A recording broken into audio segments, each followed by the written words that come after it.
Assalamualaikum warahmatullahi wabarakatuh. Perkenalkan, nama saya Iqbal Diviza dengan NIM 19016096. Mahasiswa jurusan Bahasa Indonesia, Prodi Pendidikan Bahasa Indonesia, Universitas Negeri Padang. Baik, pada video kali ini saya akan menjelaskan.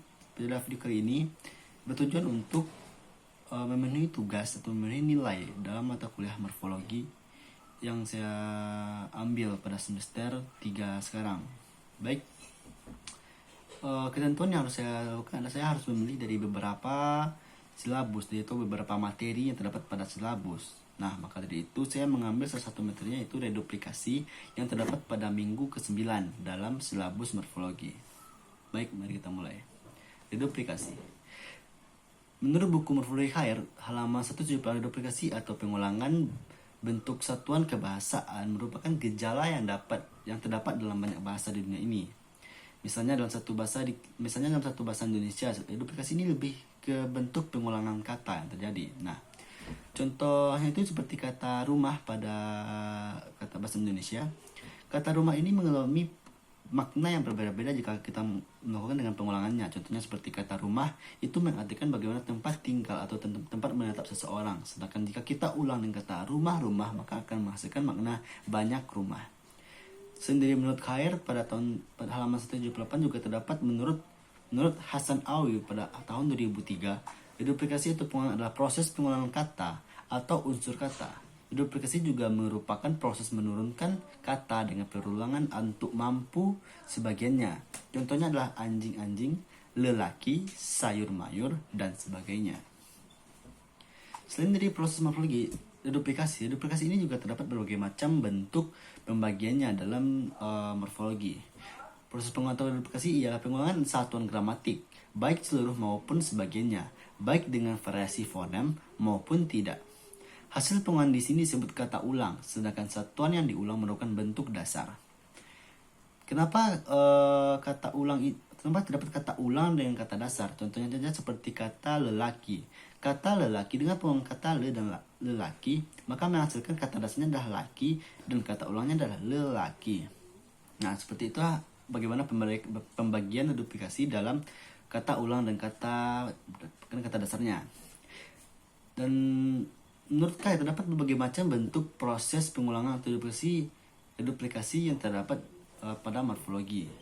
Yang pertama itu adalah reduplikasi fonologi. Reduplikasi fonologi berlangsung terhadap dasar yang bukan akar atau terhadap bentuk yang statusnya lebih dari akar. Status bentuk yang diulang tidak jelas, dan reduplikasi fonologi ini tidak menghasilkan makna gramatikal, melainkan makna leksikal. Yang termasuk reduplikasi fonologis adalah bentuk-bentuk seperti kata kuku, dada, pipi, cincin, dan sisi. Bentuk-bentuk tersebut bukan berasal dari ku, da, pi, cin, dan si. Jadi bentuk-bentuk tersebut adalah sebuah kata yang bunyi kedua suku katanya sama. Nah, kenapa pada reduplikasi fonologi ini dikatakan leksikal? Dikarenakan pada reduplikasi fonologi ini tidak dapat berdiri sendiri dan kata dasarnya tidak memiliki makna. Nah, jadi apabila pada reduplikasi fonologi ini tidak dilakukan pengulangan, maka maknanya akan berbeda dari makna yang sebelumnya. Contohnya aja seperti kata kuku. Jika kita mencari kata dasarnya dari kata ku, maka itu tidak akan memiliki makna sama sekali. Tetapi jika kita menambahkan kata ulang atau reduplikasi di dalamnya, menghasilkan kata kuku, nah itu akan menghasilkan salah satu makna yang terdapat dalam satu kata. Yang kedua, pembagiannya adalah reduplikasi sintaksis. Reduplikasi sintaksis adalah proses pengulangan terhadap sebuah dasar yang biasanya berupa akar, tetapi menghasilkan satuan bahasa yang statusnya lebih tinggi daripada sebuah kata. Menurut Kida Laksana tahun 1989, menyebutkan menghasilkan sebuah ulangan kata, buku kata ulang. Contoh, kata jauh, jauh. Sekali negeri yang akan kita datangi. Panas, memang rasanya hatiku. Bentuk-bentuk reduplikasi sintaksis memiliki ikatan yang cukup longgar, sehingga kedua unsurnya memiliki potensi untuk dipisahkan. Contoh, jangan kau dekati pemuda itu, jangan. Panas memang panas, rasa hatiku. Nah, jadi pada reduplikasi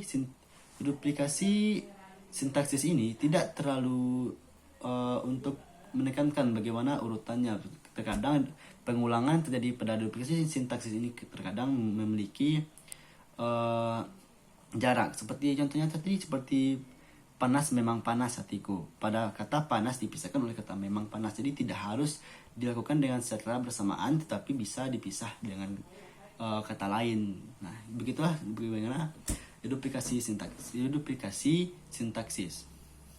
Yang kedua yaitu duplikasi semantis. Duplikasi semantis adalah pengulangan makna yang sama dari dua buah kata yang bersinonim. Misalnya, ilmu pengetahuan, alim ulama, dan cerdik cendekiawan. Kita lihat kata ilmu dan kata pengetahuan memiliki makna yang sama. Kata alim dan ulama juga memiliki makna yang sama. Demikian juga kata cerdik juga kata cendekia. Nah, pengulangan di sini tidak harus memiliki kata dan bentuk huruf yang sama, tetapi pengulangan di sini bisa merupakan juga berupa makna yang sama. Seperti yang telah digambarkan tadi, seperti alim dan ulama memiliki makna yang sama dan berdekatan.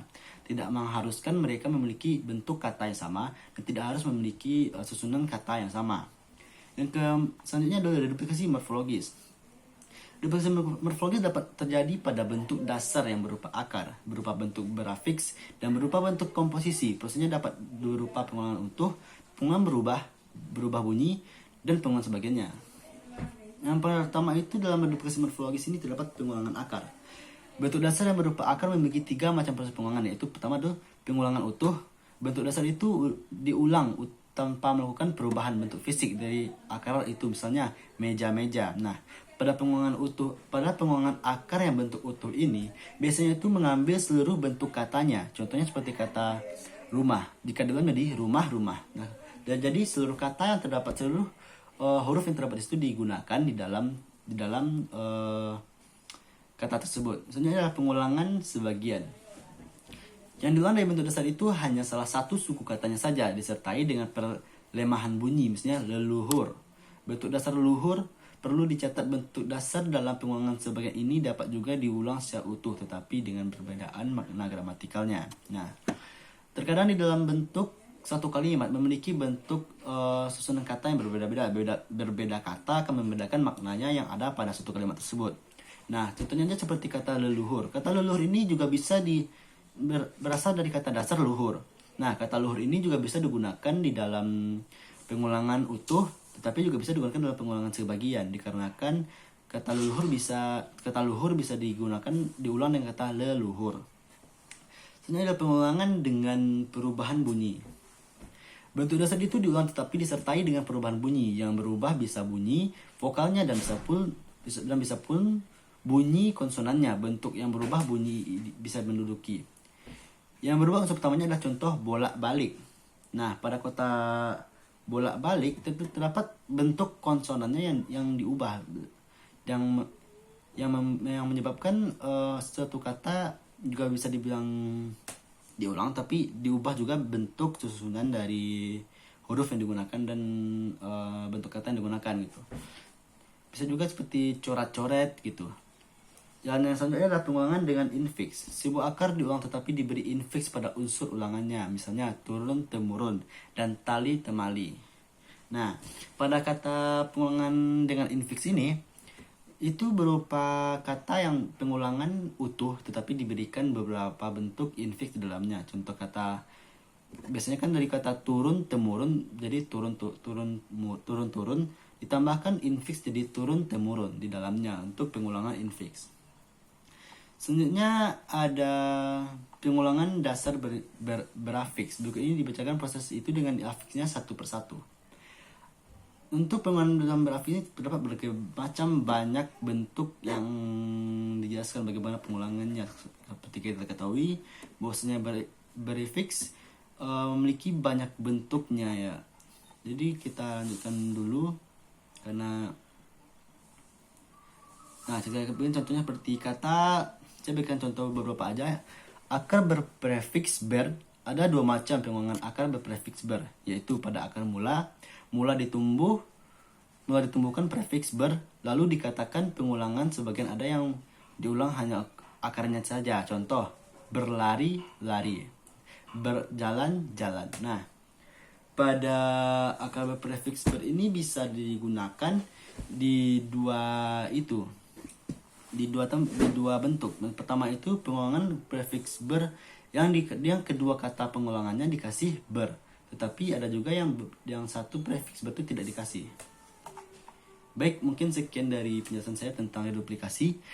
Kalau ada kata-kata saya yang salah, mohon dimaafkan. Saya sudah jadi dengan membacakan. Assalamualaikum warahmatullahi wabarakatuh.